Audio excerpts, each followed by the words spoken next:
वंदे मातरम। भारत विभाजन की त्रासदी विभीषिका वास्तव में सन 1947 में मां भारती को पराधीनता से तो मुक्ति मिली, परंतु जिस प्रकार हिंसा नरसंहार, माताओं बेटियों बहनों से दुष्कर्म हुए, 10 लाख कत्ले आम और 1 करोड़ 80 लाख बेघर हुए, यह याद करते हैं तो हृदय कांप उठता है। उत्तर प्रदेश राज्य के प्रयागराज में भी कितने ही परिवार पाकिस्तान से बर्बाद होकर मात्र 3 कपड़ों में प्रयागराज पहुंचे थे। मेरा ननिहाल भी उन्हीं में से एक था। प्रयागराज शहर के प्रतिष्ठित सेल टैक्स के एवं इनकम टैक्स के अधिवक्ता श्री के.एन. कुमार जी सन 1947 में 12 वर्ष के थे और सरगोधा जिले के भेड़ा तहसील के निवासी थे। और भारत विभाजन की आप बीती व विभीषिका की चर्चा करते करते आप भावुक हो जाते हैं। श्री के.एन. कुमार जी की आप बीती सन 1947 के घटनाक्रमों को हमने रिकॉर्ड किया और आज प्रस्तुत कर रहे हैं। श्री के.एन. कुमार जी का जन्म 8 जून सन 1935 में वर्तमान पाकिस्तान के सरगोधा जिले की भेड़ा तहसील में हुआ था। आपके पिता हकीम रामदास व माँ श्रीमती वीरा वाली थी और दादाजी हकीम शंकर दास व दादी श्रीमती बुद्धवंती जी। आपका परिवार सरगोधा का एक प्रतिष्ठित एवं संपन्न परिवार था।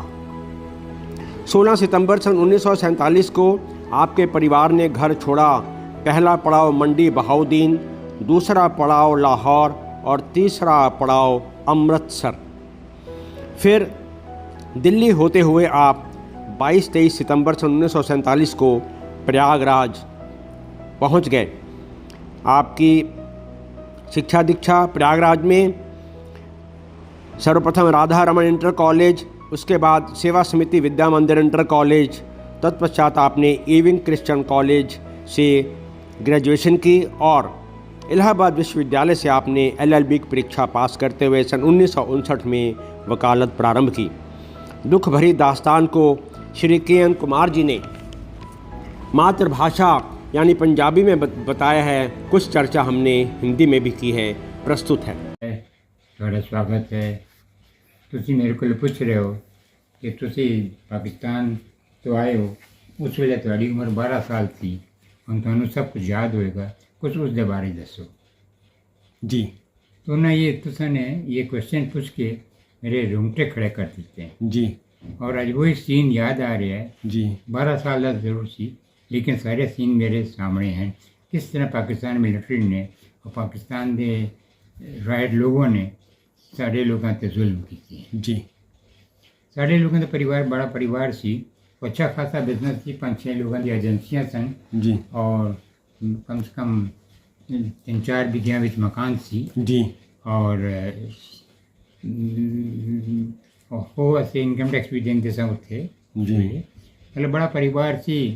और मेरे फादर खुद वैद सन, ग्रैंडफादर वैद सन, वो अच्छी खासी 3-4 दुकाना सन जी। वो काम बड़ा अच्छा चल रहा सी। जी जी। मतलब असी शहर के बड़े मानद लोगों विचों समझे जाते सन जी। वो किसी की कमी नहीं सी। स्कूलों कॉलेजों में भी साढ़े लोगों का बड़ा रुआब से, मतलब एक शहर के मानद लोगों का जैसे होंगे जी। उस तरह का साढ़ा रहन सहन सी। जी जी। स्कूल भी जाते सन तो नौकरां के नाल जाते सन, मतलब साढ़े लोगों के। जिस वे सुने कि हम पाकिस्तान बनना है, पाकिस्तान में जाएगा, साढ़े लोगों की कुछ दिमाग खराब सी, लेकिन फिर भी दिमाग आया कि लोग जिस तरह बर्मा के लोग आए सन और वापस चले गए, उसी तरह असी वापस आ जाएंगे। यह साढ़े लोगों दिमाग ऐसी जी। यह साढ़े लोगों के आइडिया बिल्कुल नहीं सी कि असी लोग वापस नहीं जाएंगे। तो एक गल जिस वे 15 अगस्त आया, मैं उसका मैंबर सी सुभाष चंद्र बोस का बच्चों का एक संस्था सी कोर, आज़ाद हिंद फौज ते आज़ाद हिंद कोर्स जी। उस दे विच छोटे स्कूल के बच्चे मैंबर सन, असी लोग ही मैंबर सन। 14 अगस्त आज़ाद होया, असी फिर 15 अगस्त साडा भारत आज़ाद होया, असी लोग पाकिस्तान में सी। ममटी के उत्ते चढ़ के असी लोग 15 अगस्त एक तिरंगा झंडा पाकिस्तान के विच लहरा दिता जी।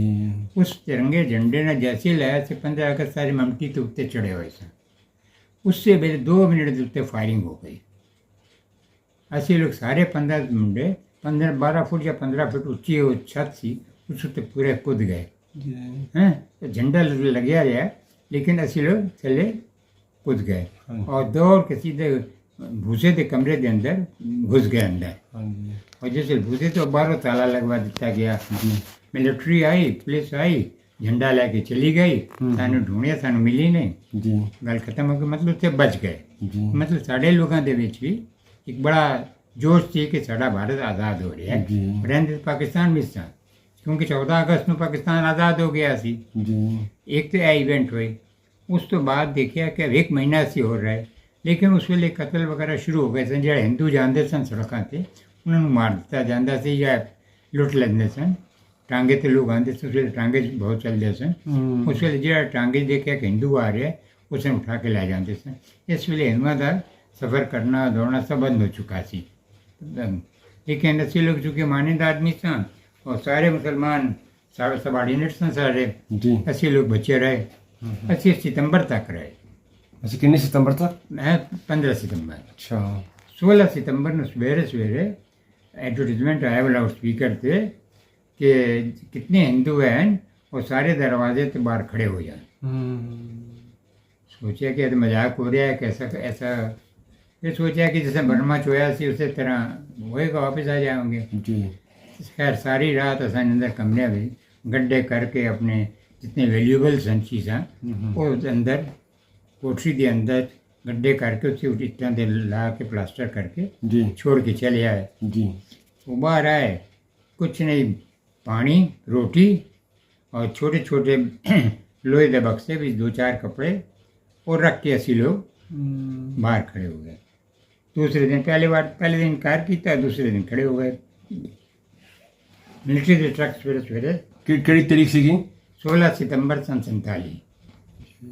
यस उस बाद आए मिलिट्री, जिस तरह कूड़े ਨੂੰ उठा के सुटिया जाते ट्रकों, उस तरह सानू चुक के औरतें आदमियों सब ने ट्रकों चो, और पता लगा स्टेशन पे जा रहे हैं। तो स्टेशन पे आए तो स्टेशन पे भी कोई इंतज़ाम नहीं सी। जिस तरह भिखारी बैगर्स बैठते हैं उसी तरह साढ़े लोगों की इतने हालत सी।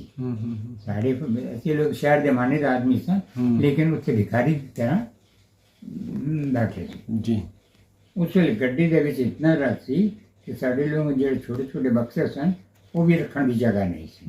ਉਹ ਤਖਤ ਹੁੰਦੇ ਸਨ ਗੱਡੀਆਂ 'ਚ। ਉਸ ਵੇਲੇ ਕੋਈ ਗੱਦੇ ਨਹੀਂ ਹੁੰਦੇ ਸਨ, ਤਖਤ ਹੁੰਦੇ ਸਨ। ਖੈਰ ਜ਼ਬਰਦਸਤੀ ਮਿਲਟਰੀ ਨੇ ਡੱਬਿਆਂ ਦੇ ਵਿੱਚ ਸਾਨੂੰ ਕਰਤਾ ਜੀ। ਪਹਿਲੇ दिन तो इनकार करता सी, लेकिन जैसे जैसे लोग इनकार करता कैसे लोग नहीं, क्योंकि पहले गड्डी भी जो 3000 आदमी गए सन, सब के लाशा पहुँचिया सन अमृतसर, और एलानिया लाशा पहुँचिया सन। जी गवर्नमेंट ने दस के कि थोड़े लो अपने संभालो। उसके बाद दूसरे दिन साढ़े वास्ते मिलिट्री चेंज करके दूसरी मिलिट्री आई, पठान मिलिट्री से। उससे सारे लद गए, सब गए। पहला स्टेशन पे आया मलकवाल। उस तो पहले ही मलकवाल के स्टेशन तो पहले ही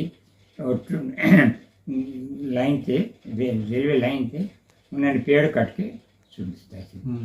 यानी गड्डी रुक गई। देखा दोनों तरफों फायरिंग।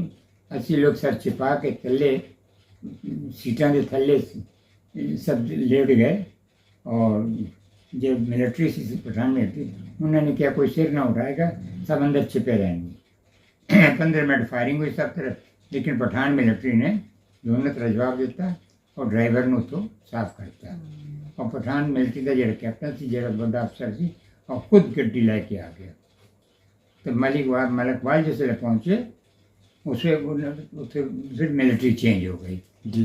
फिर सारे लोगों की हालत खराब हो गई। फिर दूसरी मिलिट्री सानू लै गए मंडी बहाउद्दीन, और जिसले मंडी बहाउद्दीन पहुँचा तो कहने उतरत तो सी, उतरे देखे वाटर टैप तोड़ दिते गए, कोई खाने पीने की कोई चीज़ नहीं सी, बिल्कुल जंगल की प्लेटफार्म। कहने लाइन से लगो, जिस तरह मजदूरों को डील किया जाता है या मुलजमान को डील किया जाता है, उस तरह लाइन बच्चे औरतें सब, क्योंकि समझ गए कि जान खतरे से है। और लाइन लगियाँ, और धीरे धीरे उधर 3 किलोमीटर स्टेशन कोई स्कूल का कैंप लगाया हुआ सी, उत्थे जाना सी। कुछ बच्चे प्लेटफार्म पर रह गए, उस मैं भी सी। और मेरे हत्थों में छोटा टिन का डिब्बा बक्सा मेरी बुआ दे उन्होंने जेवर सन उस तो हमीद करके वो मिलिट्री वाले आदमी ने मैनू बंदूक के पिछे जो बट होंगे उसमें मार के मैंने मेरे को खोलिया और मारन तो बाद वो मैनू मार के उत्थे लै गया। घर वाले पहुँचे उत्थे बड़े खुश कि साड़ा पुत्र आ गया है, लेकिन यह नहीं पता किस हालत में आया है उन्होंने नहीं पता, लेकिन मिल गया वो तो समझे कि गया। लेकिन 2 घंटे बाद जिसे मिले फिर खुशी हुई, लेकिन उत्थे देखिया कि घेरे में सब लोग बैठे हुए और बीच दरम्यान के लाश जल रही है और सब लोग देख रहे है कि हो रहा है। देखिए कि जो पहले लोग सन उन्होंने नीला थोथा यानी कापर सल्फेट आटे मिला के दे रहे सन, उन्हें चो मरते जाते सन तो लाश फेंकी जब मिलिट्री उपर लाश उठा के एक ही चित्ता के उत्ते पाए जाते सन। यह देखिए कि मामला बड़ा ख़राब हो जाएगा। एक रात भी सोने का सवाल ही नहीं, ऐसे हालात भी नींद का सवाल ही नहीं है क्योंकि सब दे दिमाग में मौत आ गई थी। हम साढ़े लोगों की कितने वारी आएगी जिस तरह फांसी के चढ़ दिन लोग बैठा हुए उसके के थाट्स होंगे वही थाट्स हैं उन मरने। साढ़े बड़े भाई साहब बलराम साहब वो तो नस गए कैंपचो मुसलमान बन गए और कह के हिंदुओं को मार डालो ये करो ये चिल्ला के उठो निकल गए और किस तरह मैनेज करके लाहौर तो अमृतसर आ गए। अच्छा अमृतसर विच साढ़े बुआ के कजन सन चाचे स्क्वाड्रन लीडर अच्छे पोस्ट सन उन्होंने हालत भेजी दसी गई। वो मंडी बाउद्दीन ट्रक लैके 2 सिख मिलिट्री के 2 ट्रक उत्थे दूसरे दिन शायद दूसरे या तीसरे दिन पहुँच गए थे। उसके ऐसा लोग भाई जितने भर सको भर लो। साड़ी फैमिली और जितने भी उस कैंप के बीच आते थे 200 आदमी उस ट्रक के अंदर एक दे उतर दूजा क्योंकि जान खतरा भी सारे नहीं लग रही थी कि मरना है तो चले जी। उस तो बाद मंडी बाउद्दीन चल झेलम नदी के किनारे चल रही थी ट्रक 2 ट्रक चल रहे सन। कुछ खान पीन का किसी ने होश नहीं सी कि प्यास लगी है कि खाना है या गल करनी है। सब इस तरह से जिक्र मौन व्रत सब ने रखे हुए क्योंकि मौत सामने चल रही थी सब दे ऐसे बैठे बैठे बस सोचन तो अलावा और कुछ नहीं से कोई। अच्छा और रात में 12:30 या 1 का टाइम सी अगे वाला ट्रक झेलम नदी दूसरे से ढाल सी उत्थे लुढ़क गया और जिसे लुढ़किया लेकिन भगवान की दया नाल 60 डिग्री के पेड़ के नाल रुक गया। उससे मिलिट्री ने सारे लोग उतर जाओ क्यों कोई साधन नहीं है ट्रक सीधा करने वास्ते। सानू यह किया गया कि तुम ढाल थे जिस तरह गंगा जी के किनारे ढाल थे बंदे उसी तरह ढाल सी और सब असी थे लोग दूर दूर करके लेट के कहते सिर जिसने सिर उठाया वो मरा। ठीक क्योंकि फायरिंग शुरू हो गई थी साढ़े लोगों लेकिन सारे हाथ फैला के सिर थल्ले करके सब लोग लेटे रहे। यानी एक दिन सारा और रात एक वो वाली और दूसरी रात और तीसरे दिन सर उठा के इतनी पेशाब का किसी ने होशी नहीं सी की है कि नहीं है। वो मिलिट्री जड़ी सी इतनी सी कि सब खाने के डिब्बे जोर से फेंकते सन उत्थे अच्छे लोग खा लेंगे सन। तीसरे दिन से दूसरी रात या तीसरे दिन शाम में पता लगा कि अमृतसर तो एक ट्रेन आया सी और उसने ट्रक में सीधा किया और फिर सारे बजे तो लोग आए ट्रक चलिया। कोई पेड़ दे विच कोई सवाल ही नहीं खान पीन की भूख लगी है नहीं लगी है पेशाब टट्टी है या नहीं कोई मतलब ही नहीं सूझी बस जान सामने है मौत सामने है। कि किस तरह से लोग अमृतसर पहुँचे बस उसे लाहौर पहुँचे नारकली रात 12 बजे। मिलिट्री ने घेर लिया सारे ट्रकों में उतर जाओ सब उतर गए लाइनें लगा के सब दी औरत आदमी कोई फर्क नहीं सब मिलिट्री आदमी से औरतों की तलाशी लाई सब कुछ किया तमीज़ी भी की उन्होंने औरतों के नाल यानी जिन्होंने जो नौ पाए सन वो उतारे गए पेन कलम पैसी जड़ा पट्टियाँ औरतों ने क्या किए सन जेवर अंदर इतने नाड़े के अंदर रखे हुए सन हैं वो भी ले लिया उन्होंने पूरी यानी कंप्लीट नंगा करके एक तरह था वो करके सब किसी आदमी को एक ढेला नहीं सी किसी तरह का कोई सामान नहीं सी बिल्कुल जिस तरह नहा के आदमी निकलता है कपड़े पाए कच्चा बने उस तरह से साढ़े लोगों की हालत है धीरे धीरे इन 3-4 दिन उससे जेड़े खादा पीता जड़ा सी वो खादा पीता उसके लिए डबेच खादा सी ने भाग दी मंडी भाग दी बस न जेड़ा सरगोदे जेल से ट्रक गिरे उस वेले उस तो बाद 2 दिन न पानी न कुछ नहीं सब जान दे खैर पहुँचे आए 18 दिन पहले लोगों ने चेहरे चमक गए सामने दिखाई दे गया अटारी आ गया उसे पता थी कि अटारी बॉर्डर है लेकिन मिलिट्री ने सानू चुप कराया कि जब तक बॉर्डर नहीं पार करोगे तब तक कुछ नहीं खैर आए सारे उस वेले रोटी है नमक और रोटी ऐसे चेहरे से बड़ी खुशी सब भले ही पेट भूखा सी पानी लगा हुआ है लेकिन चेहरे की इतनी खुशी भारत माता की जय भारत माता की जय भारत माता की जय बोलते गए लोग जी है भूख तो लगी थी लोगों ने के इंतजाम है ऐसी रोटी तो नमक वो इस तरह टक्का साढ़े को चुड़ते हैं जिस तरह भिखारियां ने दिता जाता है खैर रोटी एक रोटी साढ़े वास्ते अमृत सी उस वेले एक रोटी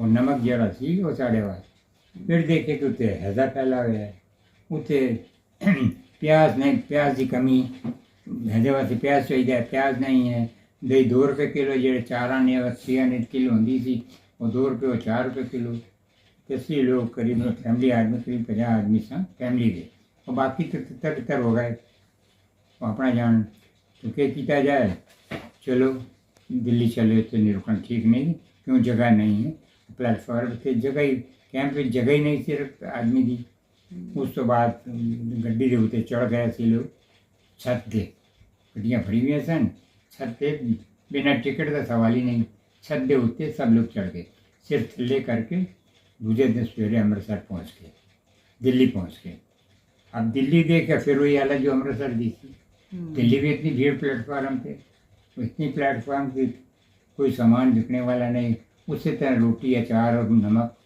उससे भी वही हालत सी फिर भी क्या भैया तो बड़ी दूसरी भाई इतने तो रुकना बड़ा मुश्किल है कि किया जाए फिर मीटिंग हुई भाई चलो बाबा जी की सिस्टर इलाहाबाद रहंदी सी पहले हाथ पहले तो शुरू तो 1929 से थी सन बैंक मैनेजर सी उन्हें कहा अच्छा चलो दूसरी ट्रेन पकड़ी सिर से ये समझो छत पे सी फिर लेट कितनी भीड़ सी लेट से इलाहाबाद पहुँचे सिविल लाइन साइड तो उतरे जिस वेले उतरे साढ़े कुल के सी कुछ भी नहीं सिर्फ सलवार कमीज फटी हुई मैले के पहले कपड़े चेहरा मरे हुआ चेहरा और सब उतरे उनके उतो सिविल लाइन पैदल चले ऐसे लोग सारे के सारे और सीधा सिविल लाइन चौरस्ता तक पहुँचे सिविल लाइन चौरस्ता थे अच्छा जो सुभाष चौराहा है सुभाष चौराहा हाँ उत्थे भैन रंगी से बात दी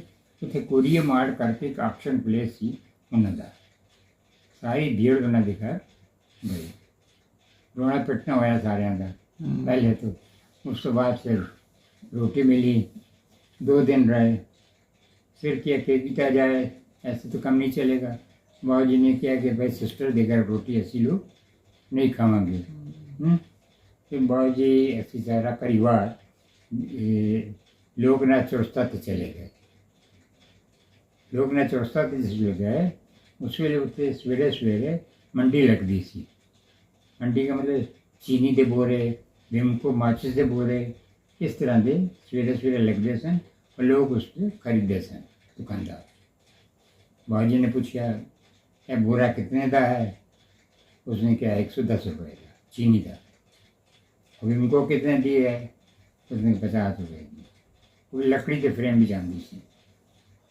उनका अच्छा देव उसने कहा चला लो उनके पैसे उनके हमारे लड़के खड़े हैं हमको तुम बोरा दे दो अभी देता हूँ पैसे बोरा उठाया पीठ पर अगल बगल दुकानदारों को 100 रुपया किलो वो 10 रुपये किलो कितने का उस हिसाब से मतलब कास्ट प्राइस से मन क्या है खाली बोरा आ गया उसे दुकानदार ने पूछा क्यों भैया खाली बोरा तो के देगा उसने कहा 2 रुपया वो 2 रुपया पहली इनकम सी बाप रे। हैं उस तो बाद क्या था बिमको देखती खाली लकड़ी का फ्रेम थी इधर उसने कहा 5 रुपये उसने कहा अच्छा 5 रुपये यह साड़ी आमदनी शुरू हो गई रोज़ रोज़ सवेरे सवेरे जाइए 5 रुपये 7 रुपये 10 रुपया बोरा उठा के बेच के आना सी बोरा चीनी का या 1 मन का बोरा होता सी वो उससे 1 मन का बोरा उठा के वन के चले आए और 2 रुपये मिल गया बिमको माचिस वो वन के आ गए 5 रुपये मिल गए 10 रुपये 7 रुपये रोज़ इनकम शुरू हो गई है धान की रोटी दिविज कंट्रीब्यूशन शुरू हो गया है कुछ दिन हुए तो बहुत जगह उन्होंने बर्दाश्त नहीं हुआ क्योंकि अच्छी फैमिली जैसे मानिद आदमी हुआ कर रहे सन वो गंगा जी गए कि सुसाइड करने वास्ते हैं तो उससे उन्होंने कोई आदमी मिल गया हसी लोग ढूंढ रहे थे किधर चले गए वो आदमी लेके आया उसने उन्होंने कुछ किया अरे तो साढ़े विच गुण हैं तुसी तो वह दो तुसी कितने बैठ जाओ वो मोती माल सिनेमे के सामने एक थल्ले तो बैठ गए यानी तुसी तो शुरू करो एक पंडित आदमी से पारस देना है उसने कहते तुसी बैठो तो थे और थल्ले के 3 सीढ़ियाँ की दुकान थी नुक्कड़ पे जितने आजकल पंजाबी दवाखाना है हैं जी उससे बैठ के कभी मेरा हाथ देखन कभी छोटे भाई का देखन कभी बड़े भाई का देखन तो लोग कहने आप डॉक्टर हैं तो लोग उससे आना शुरू हो गए और रोज़ वो नुस्खा लिख दे सन अच्छे लोग दौड़ के लोकनाथ की काशी प्रसाद रामचंद्र दुकान से आज भी है वो उस दवा लिए आते सन इस तरह 5-10 रुपया 30 रुपये 25 रुपये इनकम उसे थले बैठ के शुरू हो गई फिर उस थले पे दुकान किस दिया है पता नहीं था उन्हें क्या किसी मुसलमान की है तो बंद रहती सी वो तो उससे पूछा भाई दुकान बेचनी है कहने हाँ तो कहते इतने दी ठीक है 3 रुपये ऐसा नहीं 3 रुपये देते और दुकान खोल के अंदर चले गए तो तुझे क्या कि सारे अगल बगल के बंडे आके डंडा लेके मार के 3000 किया सी उसने तो 3 रुपये पंजाबी आके पूरा कब्जा कर रहे हो फिर ऐसा ने फिर पंडिया ने मिलाया फिर ऐसा अलाट करा ली दुकान हैं 1947 और तहाँ पे ईश्वर जी नाल आज तक वो चल रही है आजकल भी चल रही है फिर बाबूजी ने किया कि भाई बिना पढ़े लिखे तो कुछ नहीं होगा Radha Raman inter college Daraganj 4th class उससे पढ़े फिर उसके बाद सेवा समिति विद्या मंदिर उससे पढ़े हाई स्कूल की था उसको मतलब उसके बाद क्रिश्चियन कॉलेज सारे लड़के क्रिश्चियन कॉलेज आ रहे थे मतलब इवन क्रिश्चियन कॉलेज हाँ ECC गया सब जा रहे थे तो मैं भी गया उससे तो डेविड करके क्लर्क सी तो कहते 32 रुपया फीस दीजिए मैंने कहा फीस तो सी नहीं है फीस मैंने क्या दिया तो कहते झूठ बोलती हो मैंने कहा बात सही है तो आप झूठ बोल रहे हैं मैं बोल रहा हूँ हैं एक आदमी झूठ बोल रहा है तो इसलिए चलो प्रिंसिपल के पास गिडियन प्रिंसिपल के पास गए उनसे बताया मैंने कहा सर ऐसा है सही पूछा आप तो समझ गए होंगे या तो ये झूठ बोल रहे हैं या मैं झूठ बोल रहा हूँ नहीं तो कोई बात नहीं फीस मेरी तरफ से जमा कर लो हम क्रिश्चियन कॉलेज के स्टूडेंट हो गए फेल हो गए पहला मसीह थे टीचर मैं क्या सर ऐसा है मेरे पास पढ़ने की सुविधा नहीं है आप पढ़ाएंगे कहता ऐसा है मेरी टांग नहीं है इस पर आके मालिश कर दिया कर दोपहर में मैं पढ़ा दूंगा तो मैं उनके वो नीचे टांग कटी हुई थी मैं घुटने पे दोपहर में जाता था सरसों का तेल लेकर उनको मालिश करता तो पढ़ाते बस इसी तरह से जीवन व्यतीत होता है। और फिर आपने वकालत कहाँ से की?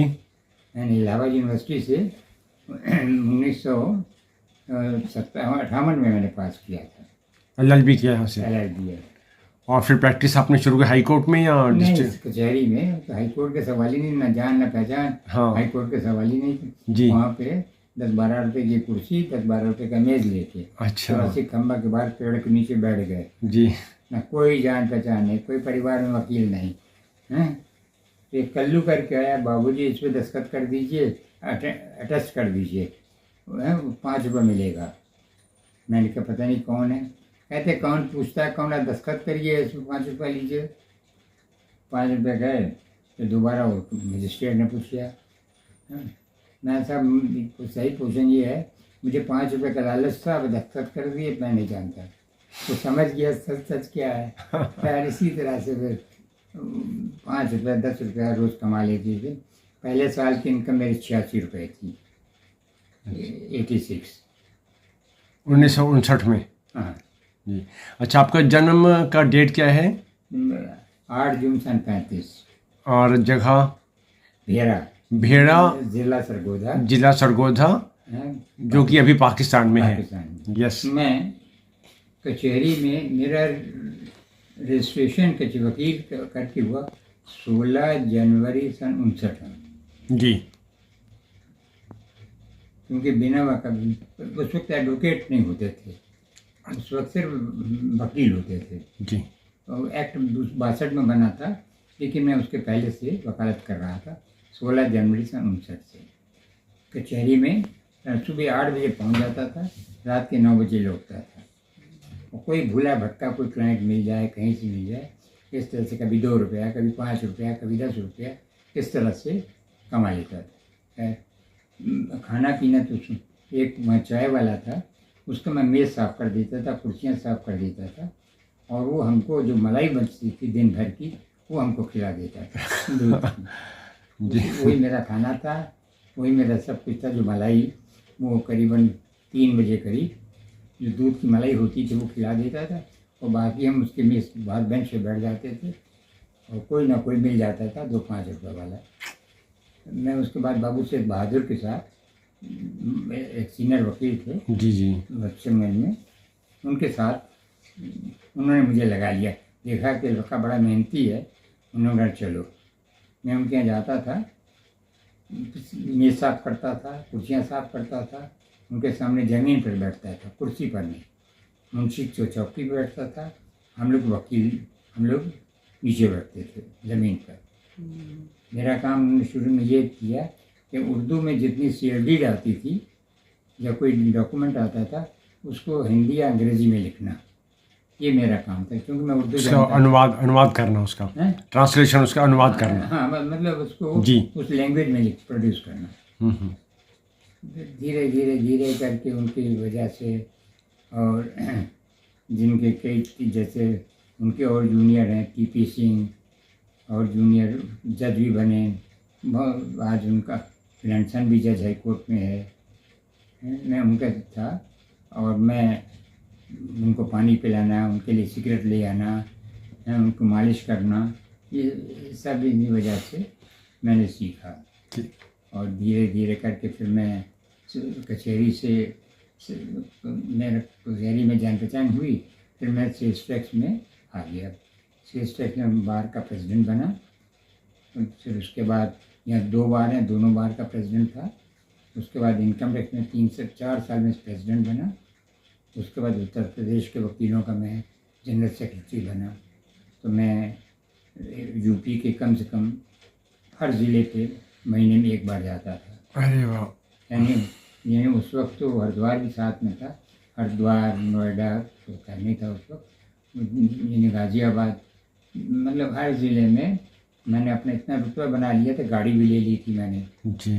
गाड़ी से चढ़ता था, रास्ते में लखनऊ से, कानपुर से हर वकीलों को लेके हर बार में जाता था।